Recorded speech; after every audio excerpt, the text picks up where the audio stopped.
નમસ્કાર વિદ્યાર્થી મિત્રો, આજે આપણે ધોરણ 8માં વિષય વિજ્ઞાન પ્રકરણ 10 તેમાં જોઈશું ગૌ વિજ્ઞાન. ગૌ વિજ્ઞાન જે આપણે સમગ્ર વિકાસ અભ્યાસક્રમ ચાલી રહ્યો છે તેમાંનું જ એક પ્રકરણ છે. ગૌ વિજ્ઞાન એટલે ગાયમાંથી મળતા વિવિધ પદાર્થ કે જેઓ આરોગ્યવર્ધક છે અને જેના અભ્યાસને આપણે ગૌ વિજ્ઞાન કહીએ છીએ. પ્રસ્તાવના: ગાય અને ગાયનો મહિમા યુગોથી આપણા જીવન સાથે જોડાયેલો છે, પણ સમુદ્ર મંથનમાંથી ઉત્પન્ન કામધેનુ આજે ક્યાંક જાણે ખોવાઈ ગઈ છે. ગાય અને ગાયના દૂધ, દહીં, છાશ, માખણ, ઘી, ગૌમૂત્ર, ગૌમય, સ્વરસ, ગોરોચન સહિત પંચગવ્ય અને પંચ ઉપગવ્ય દ્વારા આપણા આરોગ્યને કેવી રીતે સુરક્ષિત રાખે છે તેની માહિતી અને તેનું વિજ્ઞાન કાળક્રમે આપણે ગુમાવી રહ્યા છીએ. ભેંસ, જર્સી, ડેરીના દૂધ અને ડેરી પ્રોડક્ટ સહિત પશ્ચિમી ફેટ આધારિત દૂધના વેપારની માયાજાળમાં આપણે ફસાઈ ગયા. પશ્ચિમે તો આપણને તો ગુમરાહ કર્યા છે, પરંતુ બ્રાઝિલ, આર્જેન્ટિના, ન્યૂઝીલેન્ડ સહિત દૂધના ઉત્પાદન કરનારા મોટા દેશો ભારતીય ગાયના ગુણોને સમજ્યા અને પોતાના વિજ્ઞાનનો ઉપયોગ કરી ભારતીય ગાયની પ્રજાતિઓ વિશે, તેના ડીએનએ તથા તેની જીનેટિક્સની વિશેષતાઓને પણ સમજવાનો પ્રયત્ન કર્યો છે. ગૌ વિજ્ઞાન અધ્યયન એવં શોધ સંસ્થાન ગૌ વિજ્ઞાન અધ્યયન એવં શોધ સંસ્થાન દ્વારા ગાયના દૂધ, દહીં, છાશ, માખણ, ઘી વગેરે પર ક્લિનિકલ રિસર્ચનું કાર્ય થઈ રહ્યું છે. આમ વર્તમાનમાં ગૌરસ વિજ્ઞાન ફરી પાછું આવે એવા પ્રયત્નો થઈ રહ્યા છે. એટલે આ જે ગૌ વિજ્ઞાન છે એ આપણે આગળ શરૂઆતમાં જોયું કે જે ગાયમાંથી મળતા જે વિવિધ પદાર્થ છે જેઓ આપણા શરીર માટે આરોગ્યવર્ધક છે અને જેનો સંપૂર્ણ અભ્યાસ એટલે જેને કહેવાય છે ગૌ વિજ્ઞાન. હવે આપણે આગળ જોઈશું ગાયની પ્રજાતિઓ અને તેની વિશેષતાઓ. તો તેમાં સૌપ્રથમ જોઈશું ગીર. તો આ ગાય સૌરાષ્ટ્ર પ્રદેશના કાઠિયાવાડીમાં જોવા મળે છે. આવી ગાયો સફેદ, લાલ, કથ્થઈ, પીળાશ પડતા લાલ, ભૂરા અને કાબરચિત્રા રંગમાં હોય છે. ગમે તેવી આબોહવામાં પણ તે અનુકૂળ ધરાવે છે, એટલે કે બધી જ આબોહવા તેમને માફક આવે છે. અને તેના બળદો પણ સુંદર છે, તેમજ ભારે વજન ખેંચવામાં અને પથરાળ જમીન ખેડવામાં પણ તેઓ મજબૂત છે. ત્યારબાદ જોઈશું કાંકરેજ ગાય.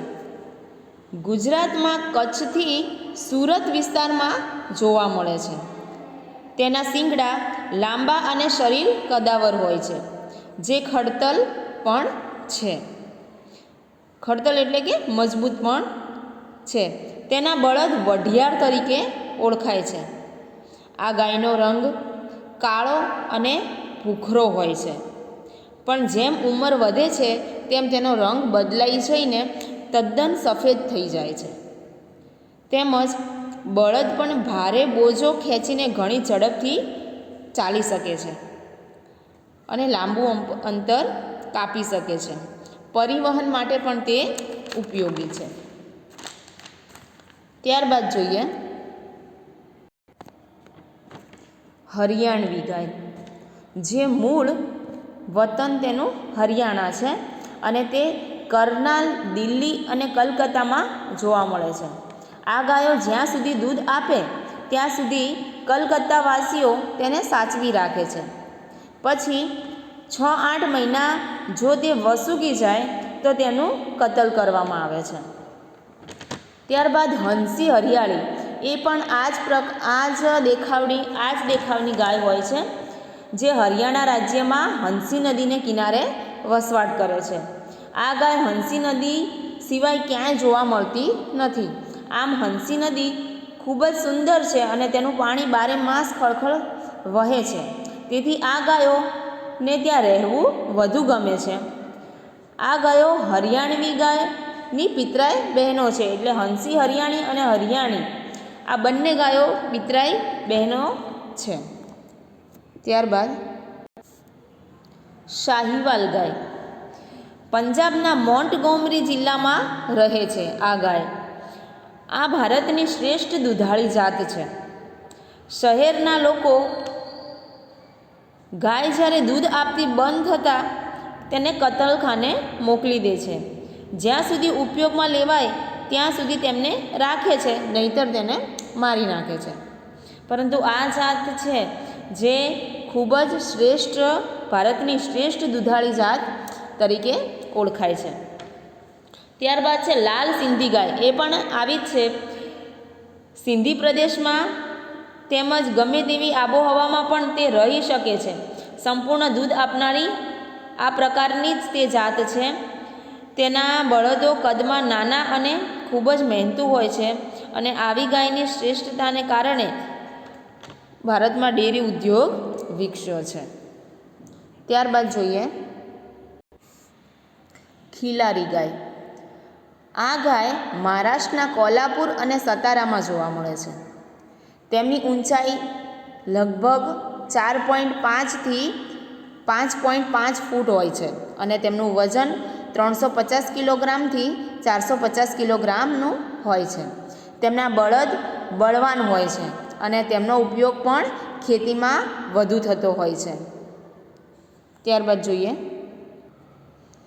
હળલીકર ગાય, જે કર્ણાટકમાં જોવા મળે છે. દૂધમાં મધ્ય કક્ષાની છે. તેના શિંગડા લાંબા, ઊભા અને વિરુદ્ધ દિશામાં હોય છે. તેનો રંગ સફેદ, રાખોડી અને થોડો કાળો હોય છે. તેમના બળદો પણ પરિવહનમાં ઉપયોગી હોય છે. ત્યારબાદ લોહાની ગાય, કે જે બલુચિસ્તાન જેવા ડુંગરાળ પ્રદેશમાં જોવા મળે છે. જે રંગે લાલ, સફેદ અને ચાઠાવાળા હોય છે. જેના બળદો ખડતલ અને મજબૂત હોય છે અને ડુંગરાળ પ્રદેશમાં સરળતાથી ખેતી કરી શકે છે. અને આ ગાયનું કદ ચપટું અને નાનું હોય છે, પરંતુ દૂધ તે પુષ્કળ આપે છે. ત્યારબાદ જોઈએ અમૃત મહાલ. આ ગાય દૂધ ઓછું આપે છે, પરંતુ આ ગાયના બળદો શક્તિશાળી હોય છે. ઉદાહરણ તરીકે ટીપુ સુલતાનની તોપને 35 માઇલ દૂર એક જ રાતમાં ખેંચી ગયા હતા. આથી અંગ્રેજોના સમયમાં અંગ્રેજોએ 35,000 બળદો ફક્ત તોપ ખેંચવા માટે રાખેલા, જે આ અમૃત મહાલ ગાયના બળદો હતા. તે બળદો ખૂબ જ શક્તિશાળી હતા. તેના બળદો ભૂખરા રંગના હોય છે અને ઈસવીસન 1923 પછી 1000 બળદોને તોપખાનામાંથી ત્યાં મોકલ્યા હતા. ત્યારબાદ ડાંગી ગાય. ડાંગ પ્રદેશના અહમદનગર, ધરમપુર, નાસિક તેમજ વાંસદામાં રહે છે. તે કદમાં નાની છે. 2.5 થી 3.5 ફૂટ કદ ધરાવે છે. દૂધ પ્રમાણમાં ઓછું આપે છે. ડાંગરની ખેતી ખેડવા તેના બળદો ખૂબ જ ઉપયોગી છે. તે ઘણા લાંબા સમય સુધી કામ કરે છે અને તેથી તેને ખરી હોતી નથી. એ રીતે છે કૃષ્ણા ગાય, જે આંધ્રપ્રદેશમાં જોવા મળે છે. કૃષ્ણા નદીની ખીણમાં તે વસવાટ કરે છે. એ પણ દૂધ ઓછું આપે છે. તેના ઉછેરમાં ખાસ પ્રકારનો ચારો વાવવામાં આવે છે. ત્યારબાદ જોઈશું પંચગવ્ય. ગાય દ્વારા જે વસ્તુ આપણને મળે છે તેને ગવ્ય કહે છે. ગાય દ્વારા દૂધ, દહીં, ઘી, છાણ અને ગૌમૂત્ર મળે છે, તેને પંચગવ્ય કહે છે, જે આપણે અહીંયા ચિત્રમાં નિહાળી રહ્યા છીએ. સૌપ્રથમ તો દૂધ. ગાયનું દૂધ ગુણકારી તેમજ રોગ પ્રતિકારક છે, પવિત્ર અને આયુષ્ય વધારનાર છે. દેવી દેવતાઓના અભિષેકમાં વપરાય છે તેમજ તેમને ગાયના દૂધની તેમજ તેમને ગાયના દૂધની ખીરનો ભોગ પણ ભગવાનને લગાવવામાં આવે છે. પંચામૃતમાં ગાયના દૂધને પ્રથમ સ્થાન છે. આ દૂધ પીવાથી શરીરમાં રહેલી અપવિત્ર રજ પણ નાશ પામે છે. ત્યારબાદ દહીં. ગાયના દૂધનું દહીં વાયુના રોગને મટાડે છે. ત્યારબાદ ત્રીજું જોઈશું ગાયનું ઘી. ગાયના ઘીનો ઉપયોગ ભારતમાં વૈદિક કાળથી છે. વૈદિક કાળ કે તે પહેલાંથી થતો આવ્યો છે. પૂજાપાઠમાં પણ ઘીનો ઉપયોગ અનિવાર્ય છે. આયુર્વેદ ચિકિત્સામાં દવાના રૂપમાં પણ ઉપયોગી છે. માખણ અને ઘી માનવ આહાર માટે અતિ આવશ્યક અંગ છે. તેના આહારમાં પૌષ્ટિકતા આવે છે તેમજ ભારની દ્રષ્ટિએ સૌથી અધિક ઉર્જા ઉત્પન્ન કરે છે. ઘીમાં વિટામિન એ, વિટામિન ડી અને વિટામિન ઈ પણ રહેલા છે. ચોથા ક્રમે છે છાણ. ગાયના છાણથી ભૂમિ પવિત્ર થાય છે તેમજ ખેતરમાં નાખવાથી જમીન ફળદ્રુપ થાય છે. તેમાં ઉગાડેલું અનાજ પવિત્ર તેમજ શુદ્ધ હોય છે. સુકાયેલા છાણને અળાયા પણ કહે છે, જે યજ્ઞમાં ઉપયોગી છે. છાણની રાખ પવિત્ર હોય છે, જેને ભભૂતિ કહે છે, જેનાથી મન આપણું શાંત થાય છે. ત્યારબાદ પાંચમો ક્રમ છે ગૌમૂત્ર. ગૌમૂત્રનો ઉપયોગ ઔષધિ તરીકે થાય છે. ગુજરાતમાં વલસાડ ખાતે આવેલા વાગલધરામાં ગૌમૂત્ર ચિકિત્સાલય આવેલું છે, જે કેન્સર જેવી બીમારી મટાડવામાં માટે છે. ગૌમૂત્ર પીવાથી શરીરમાં અનેક રોગો નાશ પામે છે તેમજ વાતાવરણની અશુદ્ધિઓ પણ નાશ પામે છે. આમ આ પંચગવ્ય દ્વારા વાયુ, ભૂમિ, તન અને મન તેમજ અનેક પદાર્થો શુદ્ધ થાય છે. ત્યારબાદ છેલ્લો ટોપિક ગાય અને કાવનો તફાવત.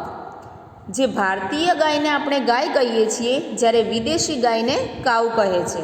ભારતીય ગાયની પીઠ થોડી ગોળાકાર હોય છે અને તેના બળદ વધુ પરિશ્રમ કરી શકે છે, જ્યારે વિદેશી ગાયની પીઠ એકદમ સીધી હોય છે અને તેના બળદ પરિશ્રમ કરી શકતા નથી. ભારતીય ગાય છે જે શુદ્ધ ગૌવંશી હોય છે, જ્યારે વિદેશી ગાય જંગલી પશુ વડે તેનું સંકરણ થયેલું હોય છે. ભારતીય ગાયનો અવાજ ઊંચો, ઘેરો, સ્પષ્ટ અને શિંગડા પણ મોટા હોય છે, જ્યારે વિદેશી ગાયનો અવાજ તીણો, અસ્પષ્ટ અને તેના શિંગડા ટૂંકા હોય છે.